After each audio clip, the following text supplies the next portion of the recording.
Então hoje a gente está aqui para discutir sobre a nossa candidatura do PSTU aqui na Prefeitura de Joinville. Nessas eleições, então, a gente já faz um chamado, Drico do PSTU 16. Eu sou o Ricardo Lautert, candidato a vice. E a gente vai discutir um pouco os problemas que afligem a população trabalhadora da nossa cidade e também do nosso país. Propor as saídas que a gente acha necessário, que a gente pensa ser necessário para a nossa cidade.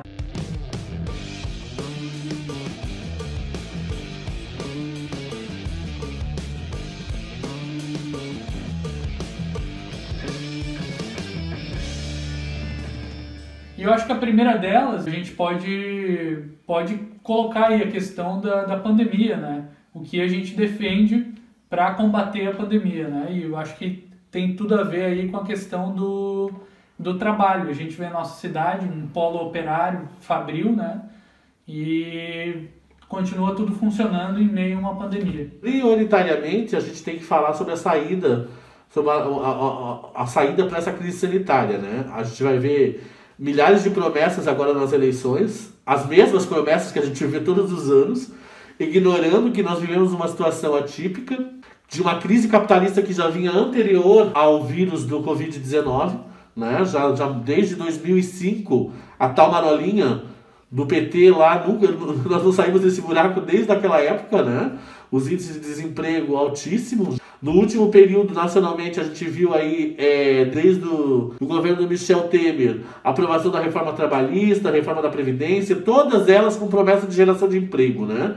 E esse emprego não chega e não vai chegar. Porque, na verdade, essa readequação e essa retirada de direitos dos trabalhadores, ela dá apenas para preencher o lucro dos bancos. Garantir o lucro dos bancos, dos empresários, das empreiteiras, dos frigoríficos, dos grandes frigoríficos, né? Então a gente está vendo aí do agronegócio, apenas uma readequação, tirando o direito dos mais pobres, tirando do salário mínimo, que já não dá para muita coisa. Nós vemos uma situação de pandemia onde várias comunidades não têm acesso à água, né, a água potável, não tem acesso a produtos de higiene, não tem acesso a conhecimento sobre o vírus, né, as desinformações causadas pelos governos, criticando a ciência, colocando a ciência em xeque, as coisas que são ditas para proteção, e isso causou meio que o desespero da população, né?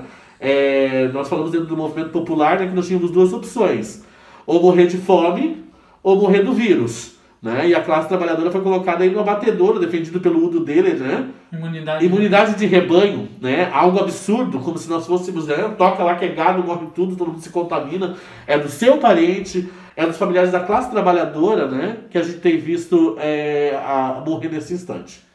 Então, a gente acha, né, que a quarentena, parar toda a produção do serviço seria essencial para manter a vida, né? Provavelmente teremos outras pandemias, né? Enquanto o capitalismo continuar destruindo a floresta, queimando tudo para poder botar soja, gado e trigo, a gente vai ver sempre essas situações se ampliarem se nós não barrarmos isso logo.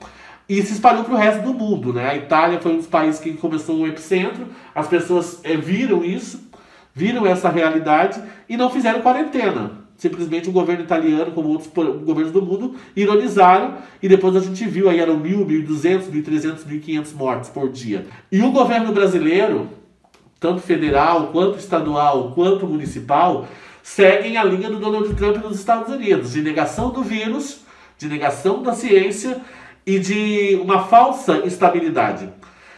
Para eles é muito fácil falar isso, porque a gente sabe que esse vírus, ele tem cor, ele tem gênero, e isso se expressa no número de mortos, né? Nós temos uma quantidade gigante de pessoas negras mortas por Covid, de indígenas mortos por Covid, de LGBTs que estão se expondo, inclusive ainda já pagam um preço caro pela exclusão do capitalismo, e agora durante o vírus são as que estão em situação de rua e de vulnerabilidade, são obrigadas a se prostituir para a rua para poder garantir o seu sustento e correndo o risco de se contaminar, né? Então nós entendemos que se nós não discutirmos a saída para a crise sanitária, tudo o resto é supérfluo, porque são vidas que estão em xeque agora. São diretamente vidas colocadas em risco, e a negligência dos governos chega a ser absurda, né?